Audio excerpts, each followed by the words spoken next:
এইটা একটা খুবই গতানুগতিক বাজেট। এই বাজেটে বৈষম্য নিরসনের কোনো ডাইরেকশন নাই। এই বাজেটে ইনভেস্টমেন্টের কোনো সুযোগ নাই বা স্কোপ নাই। এই বাজেটে নতুন এমপ্লয়মেন্টের সুযোগ নেই। এই বাজেট কোনো রিস্ট্রাকচারিং করার চিন্তাই করেনি। এই বাজেট ট্যাক্সের উপরে কোনো পরিবর্তন আনেনি। এই বাজেট সোশ্যাল সেফটি নেটওয়ার্কের উপরে এমন কোনো ইতিবাচক কাজ করেনি। এগুলো সবই তো সত্যি। প্রশ্ন একটা হয়েছে, বিশেষ করে ধরেন প্রশ্নটা আমি বেশি করে করব। আমি নিজেই ধরে এই আলোচনাটা যখন হয়েছে, আমি যখন ড্রাফট করেছি, তখন নিজেদের মধ্যে কথা বলেছি, কোনো ডাইরেকশনে কি সেট করা যেত না? এইটা আমাদের মনে হয় না। মানে আমরা যে একটা বৈষম্যহীন বা বৈষম্য বিরোধী বা যতক্ষণই সম্ভব বৈষম্য কমাতে পারি এইরকম সমাজ অর্থনীতি করতে পারি, সেটা তো সত্যি।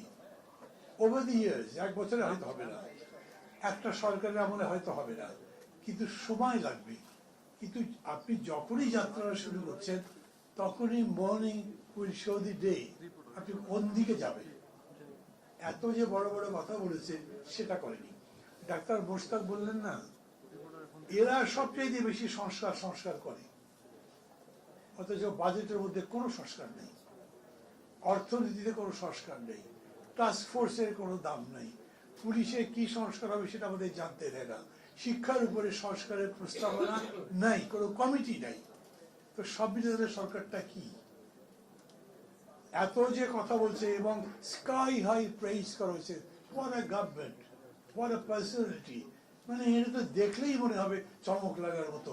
আমরা পৃথিবীর যেখানেই যাই কেউ তো আমাদের ফেরত দিচ্ছে না, সবাই আমাদেরকে ডাকছে, আসো তোমাদের কি লাগে, সংস্কারের জন্য কি করতে হবে, দেশটা বদলাবার জন্য কি করতে হবে, একদম সর্বোচ্চ জায়গা থেকে বলা হয়েছে।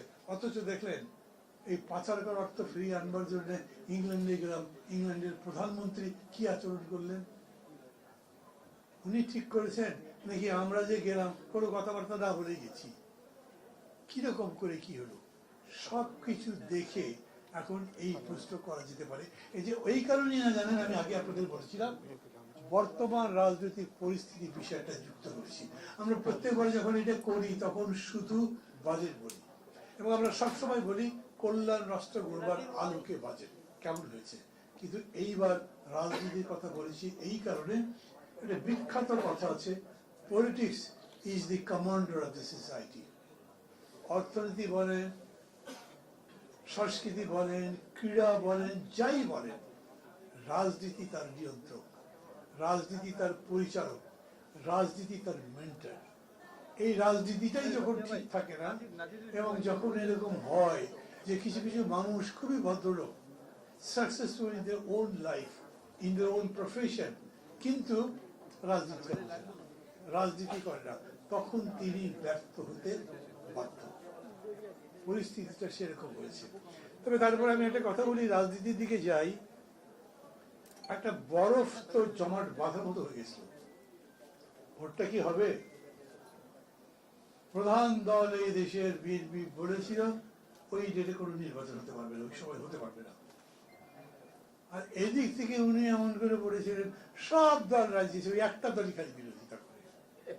চিন্তা করেন কত একটা জটিল জায়গায় তৈরি হয়েছিল।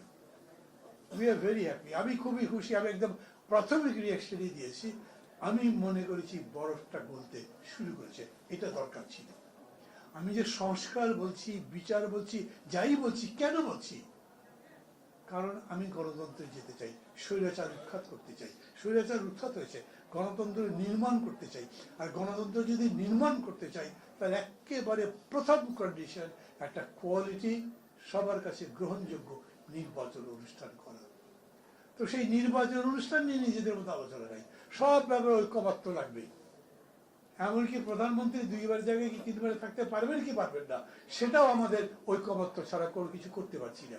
কিন্তু নির্বাচনটা কবে হবে সেই ব্যাপারে সবার সাথে বসতে পারছি না, কথাই বলতে পারছি না, এবং একজন আরেকজনের সম্পর্কে বিভিন্ন কথা বলছি। এই থেকে আমি মনে করি একটা দিগন্ত যদি বলি শব্দটা তো অত অনেক বড় হয়ে যায়, কিন্তু একটা যদি আপনি উইন্ডো বলেন, একটা উইন্ডো খোলা হয়েছে যেটা দিয়ে বাতাস আসছে, গণতন্ত্রের বাতাস। এবং এখানে বসে বসে কথা বলছিলাম, আমার মনে নেই কেউ একজন বলেছেন ভোট কি হবে ভাই এরপরেও। আমি আমার প্রথম থেকে মনে করছি ভোট না হয়ে যাবে কোথায়। যেমন আমি ধরেন আজ থেকে 5 বছর পরে, মাফ করবেন 5 মাস আগে বক্তৃতায় বলেছিলাম ডক্টর ইউনূস ক্ষমতা নিতে যাবেন না, হি ডাজন্ট টেস্ট দিস। আরে স্বাদ লাগে না খুব, রাজনীতির লোকদের সাথে কথা বলতে ভালো লাগে না, রাজনীতিও পছন্দ করেন না। আর ওই কারণেই বলতাম যে উনি সাকসেসফুল হতে পারেন। যখন নাগরিক শক্তি করেছিলেন, SMS করে পার্টি করতে শুরু করেছিলেন। মানে আমি ছোট করার জন্য বলছি না, কিন্তু আমি বলছি যে মানে একজন বিরাট ক্রিকেটার, মেবি ওয়ার্ল্ডের নাম্বার 1, অনেকে ফুটবলের মাঠে নামিয়ে দিলে কি করবেন উনি। এই জায়গাতে এরকম হয়েছে, নিজের ফিল্ডে ইউ আর সাকসেসফুল, কিন্তু যেই ফিল্ডে আসছেন ওই ফিল্ড চেনে নি না ভালো করে। চেনার দরকার ছিল, আপনার ব্রড হওয়া দরকার ছিল, সবার সাথে কথা বলতেন, চিনতেন এবং সেই অনুযায়ী কাজ করতেন, সবার সাথে মিলেমিশে করতেন, তাহলে এই জিনিসটা হতে পারত। তারপরে যে বলে না গত সুসূচনা নাস্তি, আমার এরকম মনে হয় না। আমি জানি এরকম করে বলা রাজনীতি যিনি করেন তার জন্য শোভন নয়, কিন্তু আমি আগে যেমন বলেছি আজও সেরকম বলছি। মানে ধরেন যে আমি দেখতেই পাই না, সেই রকম যদি কিছু হয়ে যায়, কোনো আন্তর্জাতিক পরিস্থিতি, কোনো যেটাকে আমরা বলি লোকাল বা জিও পলিটিক্স, তার কারণে যদি কিছু ঘটে যায় তা তো দেখি জানি না, ওটা বলতে পারবো না। মাইনাসিং দ্যাট নির্বাচন হবে। তার চেয়ে বড় কথা হচ্ছে নির্বাচন ছাড়া আমাদের তো যাওয়ার কোনো পথ নেই, নির্বাচনই করতে হবে। অতএব নির্বাচন করেন। এই যে প্রশ্ন তুলছে না, একলা একলা কি কথা বললেন দুইজন মিলে, এটা আমারও জানার ইচ্ছা করে দুজন মিলে কি কথা বলেছেন। ওর মধ্যে কোনো কিছু আছে নাকি যেটা বাইরে বলা যাবে না, তো না হলে ওরা শুধু দুইজন আলোচনা করলেন কেন, এরকম কথা বলতে পারে। কিন্তু এইটাকে আমি বড় পয়েন্ট বানাচ্ছি না। পয়েন্ট বানাচ্ছি না কেন, পয়েন্ট বানালে আপনি বানাতে পারেন, কিন্তু সেই পয়েন্ট আপনাকে যদি হেল্প না করে, সেই পয়েন্ট যদি আপনাকে বার করে, সেই পয়েন্ট যদি আপনাকে বাধা দেয়, তখন আপনার যদি বিপদ। আমি নির্বাচন চাই, যেরকম করেই হোক উভয় পক্ষ মিলে একটা সময় সম্মত হয়েছেন, ঠিক তো? এটার মধ্যে আরো দুজনের সাথে কথা বললে ভালো হতো, আমি মনে করি ভালো হতো, প্রক্রিয়া করে বলা যেত। কিন্তু বলে নাই বলে যে কথা বলছেন, আপনার কথা তো থেকেছে। ফেব্রুয়ারি তো আপনি বলেছিলেন, এখন আপনি যেতে পারেন আমার সাথে আলাপটা করে কেন বলেন, আরে ভাই আলাপ করবো কি, আপনি তো বলেই দিয়েছিলেন ফেব্রুয়ারি, আমি তো ফেব্রুয়ারি করেছি, তাহলে বলবার দরকার কেন লাগছে? এই কারণে আমি বলছি এই বিতর্কগুলো তুলবার ব্যাপার নেই। আর একটা ব্যাপার হচ্ছে, এই যে ধরেন আমরা এখন এই অন্তর্বর্তী সরকারের বিভিন্ন দিক নিয়ে কথাবার্তা বলবো, এই কথাবার্তা বলার কোনো মানে নাই, বিকজ এই গভর্নমেন্ট আনসারেবল ছিল না, আর এখন তো তার আনসার করার দরকার নেই। বলবে না রাখেন ভাই 6 মাস পরে চলে যাবো, আমার কি জিজ্ঞেস করেন, আমি কিছু জবাব দিতে পারবো না, কারণ নাই তো আর। এখন একটা সংকট হতে পারে যে এই গভর্নমেন্ট যে 6 মাস পরে নাই, মানে এখন কি চলবে, এইখানেই আমাদের সবার দায়িত্ব। আমি আবারও বলি, এখন এই সরকার আছে যেমন বলবেন, তেমনি এই সরকার থেকেও নাই, তাও যদি বলেন তাহলে আপনাকে কেউ কন্টেস্ট করতে পারবে না। কোনো ইনভেস্টর তো আসে নাই, ইনভেস্টর আসবেও না। তখন বলেছে, এখনো বলছে, ওরা কয়দিন থাকে, তারপরে কে আসে, তারা কি করে জানি না, তো আমরা কোনো দায়িত্ব নিতে যাব। তো এখনো পুলিশ সাহেব দেখলো যে হ্যাঁ এই কাজটা ঠিক হয় নাই, কিন্তু তাকে আমি অ্যারেস্ট করতে যাব, কয়দিন পরে উনি যদি ক্ষমতায় আসে তখন আমার জানি কি হয়, ভাই থাকবে, এটা পার হয়ে যাক, তারপরে করব। আমি আবার বলছি, এইখানেই আমাদের দায়িত্ব। আমি কতখানি আশাবাদী সেই কথা বলবো না, কিন্তু আমি আশাবাদী হতে চাই, কারণ আমার আশাবাদী হওয়ার কোনো বিকল্প নেই। এত বড় অভ্যুত্থান, বিশ্বকাপের একটা ব্যাপার, সবার বাংলাদেশ পৃথিবী অবাক তাকিয়ে রয়, ওই কবিতা তো এখন সত্যি হয়েছে। এবং সেই কারণেই এই পৃথিবীকে আরো চমক দেওয়ার জন্য, এই পৃথিবীর কাছে সত্যটা আরো প্রতিষ্ঠা করবার জন্য আমাদের বাকি কাজটাও করতে হবে।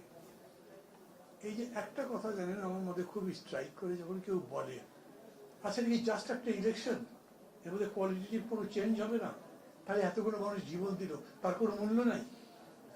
এটা ইমোশন টাচ করে, আবেগকে নিশ্চয়ই স্পর্শ করে, কিন্তু এইটা কেবল আবেগ দিয়ে তো হবে না, এটা আবেগ দিয়ে আসলে পলিটিক্সের শেষ পর্যন্ত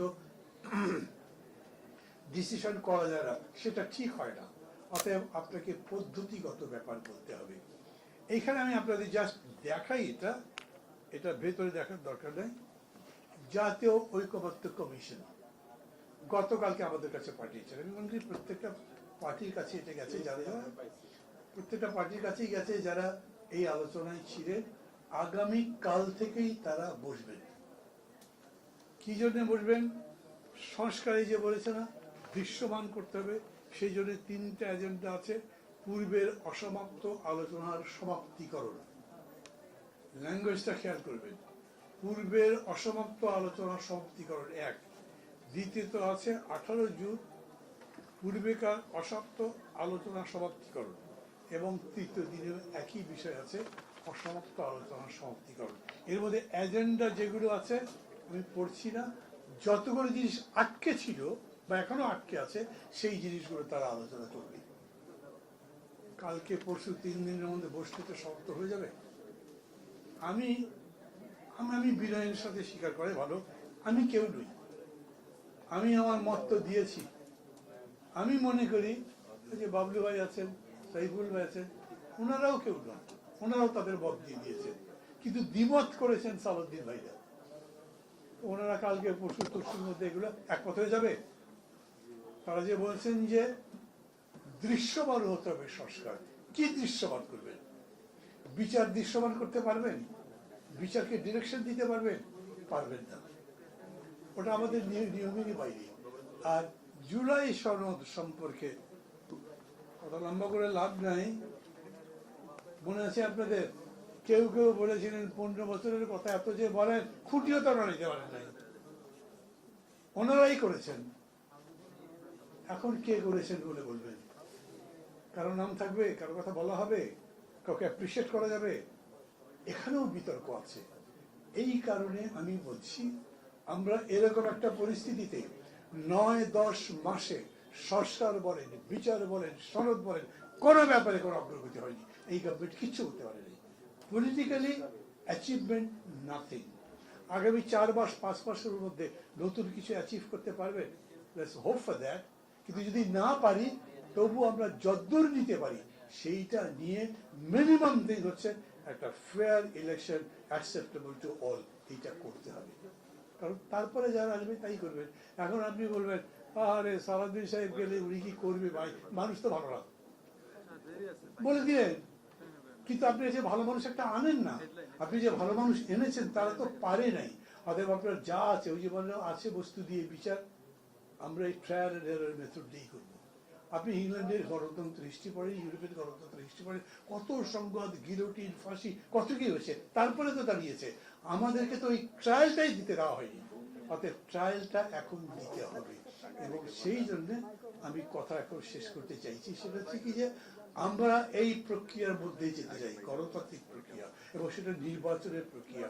এবং তার মধ্যে আমাদের সবাই, মানে আমরা যতজন আছি, যতদূর বেশি দায়িত্বশীল হতে হবে। আমাদের যে অঙ্গীকার আছে গণতন্ত্রের প্রতি, দেশের প্রতি, এই শহীদদের প্রতি, এই আহতদের প্রতি, তাদের প্রতি সেই অঙ্গীকার রেখে আমাদের কাজ করতে হবে। এটা তো ঠিক, মানে এত বড় আওয়ামী লীগ এখন করি নাই, এত বড় নেত্রী শেখ হাসিনা এখন দেশে নাই, এরকম হয়। Thus I enter, thus I go, like the patriot. যতই বলেন না কেন, শেষ পর্যন্ত জোর করে, ভুল করে, অন্যায় করে, অত্যাচার করে ক্ষমতায়ও থাকা যায় না, জনপ্রিয় থাকা যায় না। আমরা সেটাই বলছি, আমরা সেই দেশ গড়তে চাই যেখানে সংস্কৃতিগতভাবে, দৃষ্টিভঙ্গিগতভাবে, পরস্পরের সাথে পরস্পরের সম্পর্কগতভাবে একটা ভালো সমাজ গড়ব, এবং সেই ভিত্তিতে ভালো রাজনীতি গড়ব, তারপরে একটা ভালো দেশ গড়ব। সেই লক্ষ্যে আমরা সবাই চেষ্টা করতে থাকি। আমি মনে করি, আমি বাকিদের বলি যারা ভিন্ন মতের কথা বলছেন, এক উপদেষ্টা অবশ্য বলেছেন ওই ভিন্ন মত প্রধান উপদেষ্টাকে বলেন, খুব হাসি লাগলো, প্রধান উপদেষ্টাকে বলে কি হবে? নিজেদের মধ্যে কথা বলেন, এটা যতদূর সম্ভব ডিফারেন্সটাকে কমান, এবং এটা ভোটের দিকে যাবে। যেটা কমবে না সেটা ভবিষ্যতে কমবে। আমাদের যাত্রাটা সুগম করতে হবে, মসৃণ করতে হবে। তার ভেতরে নিশ্চয়ই মত পার্থক্য থাকবে। Democracy is to discern. Democracy মানেই হচ্ছে এর মধ্যে মত পার্থক্য থাকবে, ভিন্ন মত থাকবে, এর মধ্যে বহুত্ববাদ থাকবে, তা নাহলে সেটা গণতন্ত্র নয়। ওটা নিয়েই আমাদের যাত্রা করতে হবে। এবং আমি মনে করি যে লন্ডনে হ্যাঁ কিছু কিছু সমালোচনা করা থাকতেই পারে, কিন্তু তারপরেও এটা যে একটা বরফ গলে ওই বরফ গলা পানি বইতে শুরু করেছে, এটাকে বইতে দিতে হবে, সামনে যেতে দিতে হবে, যাতে আমরা আমাদের জায়গায় পৌঁছাতে পারি। ভালো থাকবেন সবাই, খোদা হাফেজ।